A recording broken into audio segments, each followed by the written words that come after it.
Ano-ano ang mga karapatan natin bilang domestic helper dito sa Hong Kong? Magandang alam natin ang mga karapatan natin para hindi tayo maabuso, hindi matapakan ng ating pagkatao at hindi tayo mahirapan sa ating trabaho. Hello guys! I'm Ate Shell.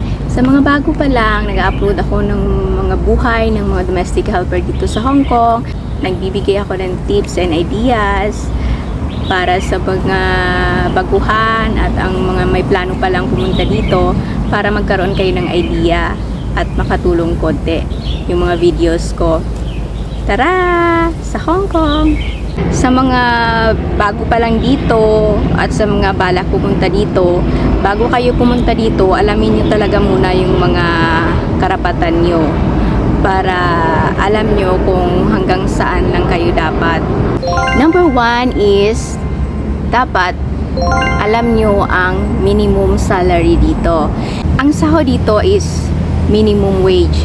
Pag bumaba sa minimum ang salary, hindi na yun pwede. Bawal yun. Pwedeng tumaas, hindi pwedeng bumaba dun sa minimum. Number 2 is babayaran ka ng overtime pag pinagtrabaho ka ng day off at saka holiday. Kasi dito, hindi ka pwedeng magtrabaho basta holiday at saka day off mo. Kung pagtrabahuin ka man, babayaran ka. So double pay na yon, may sahod ka na, may sahod ka pa sa overtime mo. Mayroon din kasi ditong holidays. Ngayong year, dinagdagan ng isa, bali 13 days na yung lahat ng holiday natin dito ngayong year 2023 dito sa Hong Kong. So sa mga labas din natin yan lahat. So kung mag-request yung amo natin na magtrabaho tayo, kailangan nila magbayad sa atin. At kailangan din tayong bigyan ng day off once a week. Yun yung rules dito. Pag hindi man kayo binigyan ng day off, singilin nyo sila ng overtime ng 1 day pag ganon. Kasi wag tayong patahimik-tahimik lang guys, kasi pag patahimik-tahimik lang kayo, isipin nila okay lang sa kanya, gagawin at gagawin pa riyan nila sa iyo kung tatahimik ka lang na alam mo namang karapatan mo yan, so fight for your right. Number 3, ikaw dapat ang humawak ng mga personal documents mo, passport, ID, yung mga visa mo, lahat ng personal documents mo. Hindi pwedeng si amo mo ang humawak nun. Halimbawa lang, dito lang muna yung passport mo. Ang iba kasing amo ganyan, yung takot sila na layasan mo sila o sila ang humahawak. So, no. Dapat tayo ang humawak niyan. Number 4, pag hindi nag-provide yung amo natin ng food natin, mag-ask tayo ng food allowance sa kanila. Kasi mayroon tayo ditong food allowance. So, tingnan mo kung feeling mo hindi ka pinapakain ng sapat, okay na naman yung diet konti. Pero yung as in sobra kat na talaga nilang tinitipid, try mong mag-ask ng food allowance. Malay mo, dagdagan na nila yung food na binibigay nila sa'yo.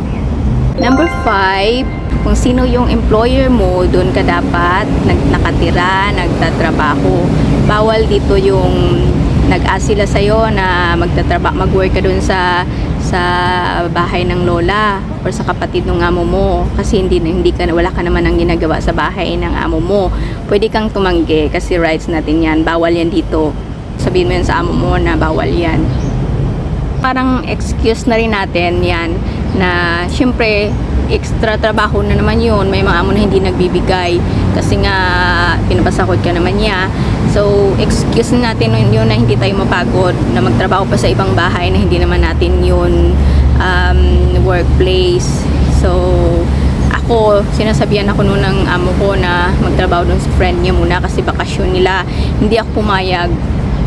Hindi talaga ako pumayag kasi alam ko naman na karapatan ko yon. So nung nagsabi ako na ayoko kasi bawal yun, wala nang sa amo, tumahimik na siya.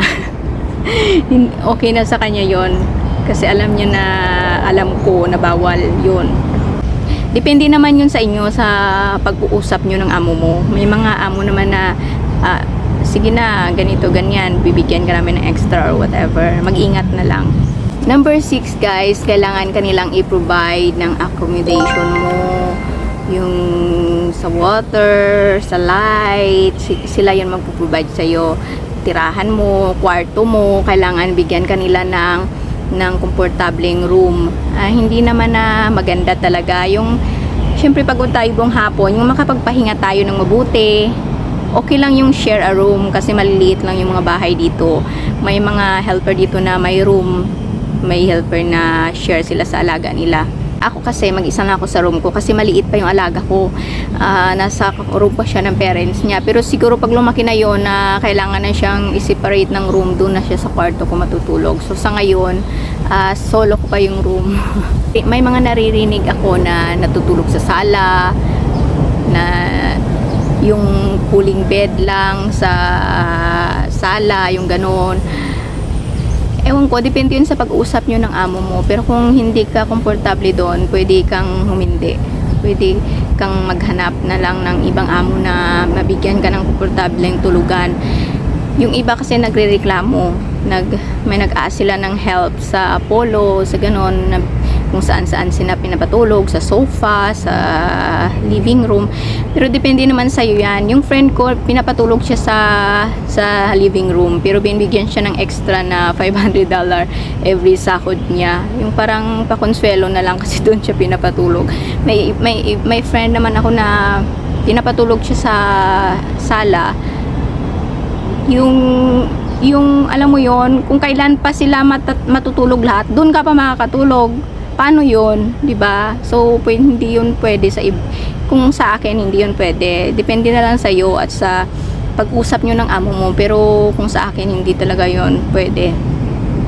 At pwede natin yung reklamo, karapatan natin yan na mabibigyan tayo ng room na matutulugan kasi pagod tayo buong hapon. Number 7 is dapat yung amo natin is mabigyan tayo ng insurance. Kasi naman dito pag nag-hired naman, may insurance na kinukuha yung amo para sa atin. Pwede mo yun i-ask sa agency mo kung with insurance na yung pag-hire sa'yo. Kasi pag nagkasakit tayo, halimbawa lang nagpa-check up tayo, inubo tayo. Pag tayo ang nagbayad, halimbawa lang tayo nagbayad, pwede nating ibigay tago mo yung resibo, ibigay mo yun sa amo mo, ipa-refund mo yung gastos mo. Hindi, pag nagkasakit tayo dito, sila dapat ang magbayad. Kaya kumuha sila ng insurance para sa atin, para makasave din sila. So ako noon, pag ako talaga nang babayad, kailangan talaga ibigay yung receipt sa amo, pinapa-refund yun sa kanila. Ako nga pag inubo na hindi ako pina-check up, humingi ako ng gamot sa amo ko, sila yung bumibili ng gamot ko para masanay sila na sila talaga mag-provide ng gamot ko pag nagkasakit ako. Number 8 is pag na-terminate tayo, may karapatan tayong mabigyan ng benefits. Halimbawa lang, may kukunin tayong annual leave. Halimbawa, nakapagtrabaho pa tayo ng 1 year bago nila tayo i-terminate. Automatic yun, may 7 days tayo na kukunin sa kanila na annual leave payment. Plus, kung on the spot tayong na-terminate, halimbawa lang tinerminate ka ngayon, pababain ka agad nang walang notice na 1 month notice, babayaran tayo ng amo natin ng amount ng 1 month salary natin. Plus, yung araw pa ng pinagtrabaho natin bago nila tayo pinababa. Yun yung rules dito. Pero pag nagsabi sila ng 1 month before tayo i-terminate, hindi na sila magbabayad. Yung days na lang na pinagtrabaho natin, yun na lang yung babayad nila. Plus, may ticket pa na ibibigyan ka pa ng ticket sa pauwi sa country origin mo at food allowance na 100. Yun yung dapat mong makuha. Basta tandaan nyo, pag on the spot ka na tinerminate, wag mo talagang hayaan na hindi ka babayaran. Kung wala kang annual leave, kung ilang days ka lang na nagtrabaho sa amo mo, wala ka pa niya makuha ang annual leave. 1 year, mayroon 7 days. 2 years, kung magto 2 years ka, may 14 days ka. So, kung hindi mo babuyo yung 2 years, babawasan yun. Yun talaga yung gusto ko na malaman ng iba nating kababayan. Kasi may mga, lalo na yung mga bagong dating, wala pa silang alam. Bababa na lang sila, ticket lang yung dala-dala nila at saka yung sahod nila na sa araw ng pinagtrabaho nila. Hindi nila alam na kailangan silang bayaran ng 1 month salary pag on the spot sila terminate. Hindi na nila nakukuha, ang iba nakakauwi na lang bago nila malaman. So dapat alam nyo yun. Number 9, pwede tayong maglinis ng bintana. Bawal tayong lumabas sa bintana. Pwede natin yung kamay iabot natin sa labas kasi yung mga bintana dito mga glass, tapos yung mga bintana dito hindi matitibay. Marami kasing case dito na nahuhulog, namamatay ng mga helper. Nung nakaraan lang may isang naman tayong kababayan na namatay, nahulog siya sa bintana. Nakita siya sa video, lumabas siya ng bintana guys, lumabas talaga siya, tapos pinunasan niya yung labas ng bintana. May karapatan tayo na tumanggi pag pinalinis sa atin ang labas ng bintana.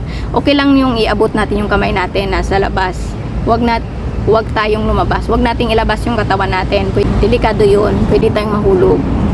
Yun yung karamihang nangyayari, nahuhulog sa bintana.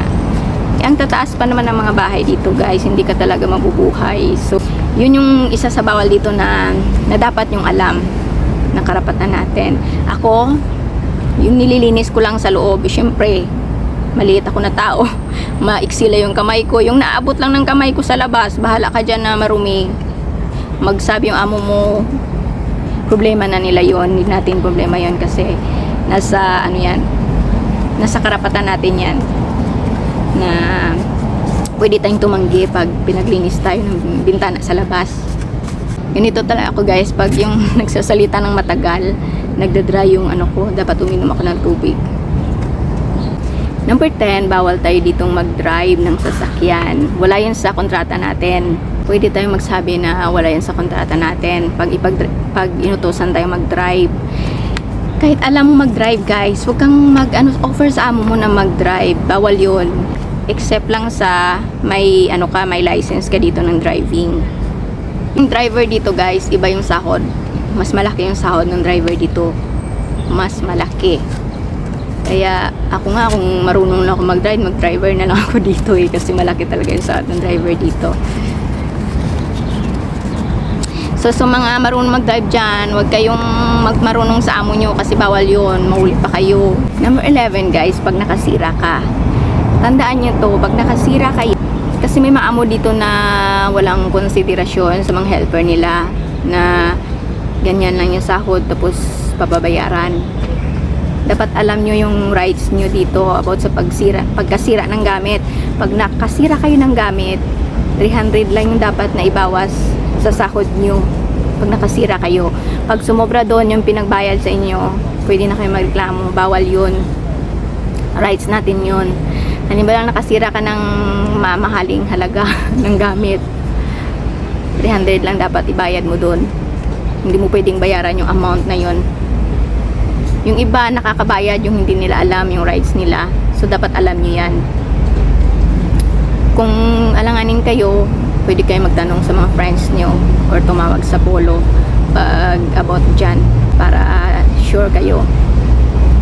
At syempre mag-ingat din tayo guys, hindi tayo makabasag, hindi tayo makasira kasi isa rin yan sa background natin, isa rin yan sa titingnan na amo natin para tatagal tayo. At sa bahay nga, kahit nga mumurahin lang na gamit, iniingatan ko yan para hindi lang ako makasira. Pero hindi talaga iwasan minsan yung yung gamit na mismo yung magsusurrender. Pero dapat pag nakasira ka, sabihin mo talaga sa kanila. Be honest. Number 12 guys, last na to, yung mga payments. Pag pinagbayad kayo ng amo nyo, huwag kayong magbayad. Sila dapat yun magbayad. So, yung mga bayarin sa pag nag-renew din kayo, sila dapat yun magbayad ng visa nyo, ng OWA nyo, ng mga payments nyo sa payments nyo sa Philippine Consulate. Sila yun magbabayad, mag-renew ng kontrata, sila yun magbabayad. Ang alam ko sa passport, tayo talaga yan, sarili yan natin bayad. Pero about sa kontrata, sa visa, sagot yan ng amo. Pwede kang ikaw magbayad pero i-refund mo yan sa amo mo kasi rights natin yan. sila yan ang may dapat magbayad. Yun lang guys. Sana may natutunan kayo sa vlog ko today. Guys, please subscribe to my channel, Shell Wonder Vlogs. Tara sa Hong Kong.